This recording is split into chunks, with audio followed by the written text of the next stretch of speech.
surprising number of servicemen, more than 1 million in fact, put part of their pay into savings bonds. They're wise, looking ahead to a home, a car, some special training they might want when they muster out. Whatever their reasons, these young lads are carrying on a tradition that started before they were born. It started with their own fathers 25 years ago this year. And we in the entertainment world like to think we've helped establish this tradition. Today, a new generation of stars spreads the good word about savings bonds. But it all reaches back over the years to the dark times of 1941, when our president called the United States Savings Bond Program into being. He needed help in promoting the program, and it was natural for Hollywood to lend a hand. Here were people we already knew all over the country. They'd made us laugh and cry, and now they went out among us, not so much as glamorous names or star personalities, but as fellow Americans doing what they were good at. That's right, your old friend Lucy was there too, I'm kind of proud to say. That really brings back some great memories. You know, it's hard to believe that it all happened 25 years ago. Seems like it was only yesterday. I remember so well how scores of our Hollywood men went marching off, just like all the rest of the fellows throughout the country, and we kissed them goodbye and felt sad. Gable, Stewart, Taylor, Fonda, Montgomery, not just the stars either. Directors, cameramen, technicians, all those fellows who make the merry-go-round go.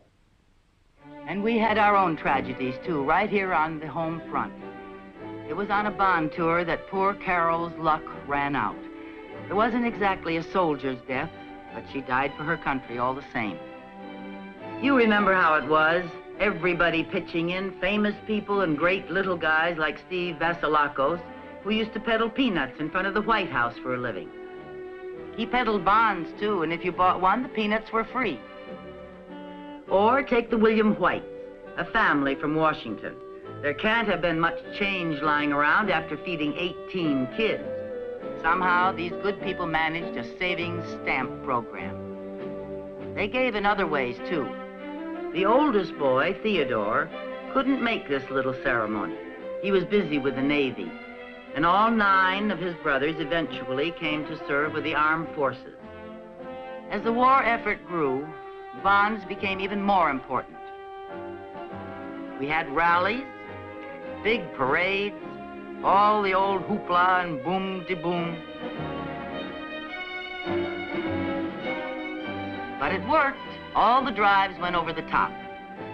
They helped pay for the ships and the planes and the guns, so our guys were able to get there the fastest, like the man said, with the mostest. It was sad that our commander-in-chief left before the final curtain.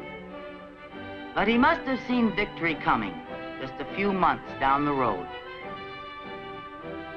Well, it was over at last, and wow, how we kissed the boys hello. And we honored our heroes.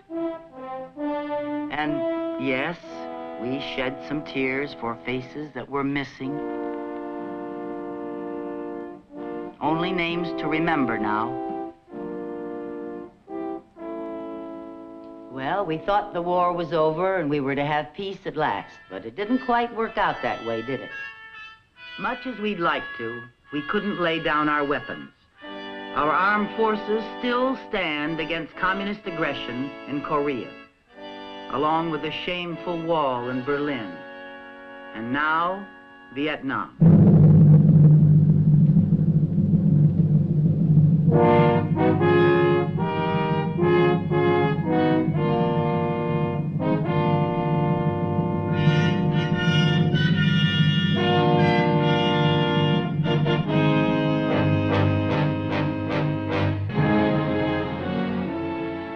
As President Johnson said recently, we can't stand on the sidelines while they're in the front lines, but we can back them up with savings bonds.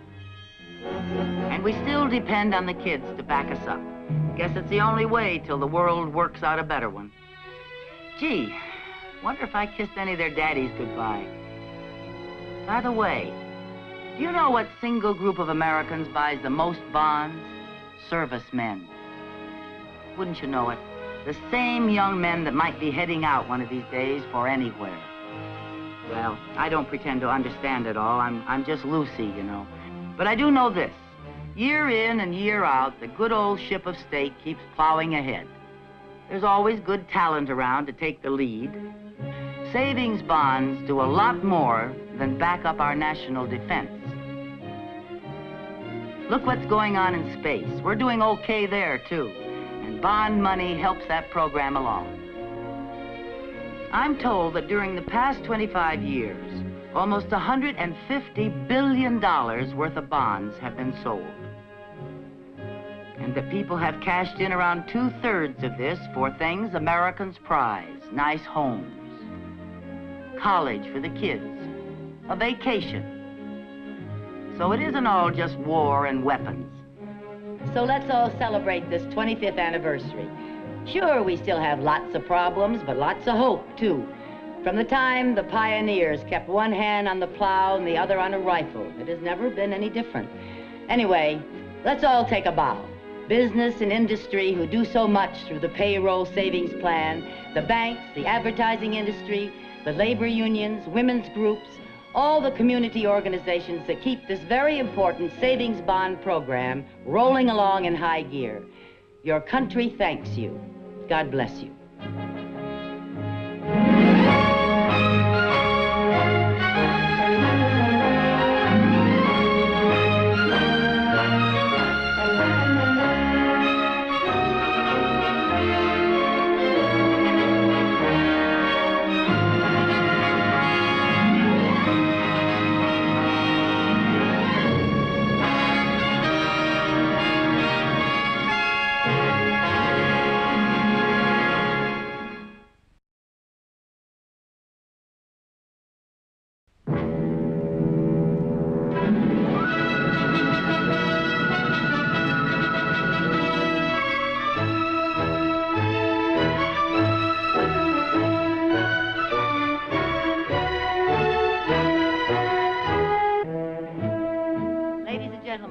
A surprising number of servicemen, more than 1 million in fact, put part of their pay into savings bonds. They're wise, looking ahead to a home, a car, some special training they might want when they muster out. Whatever their reasons, these young lads are carrying on a tradition that started before they were born.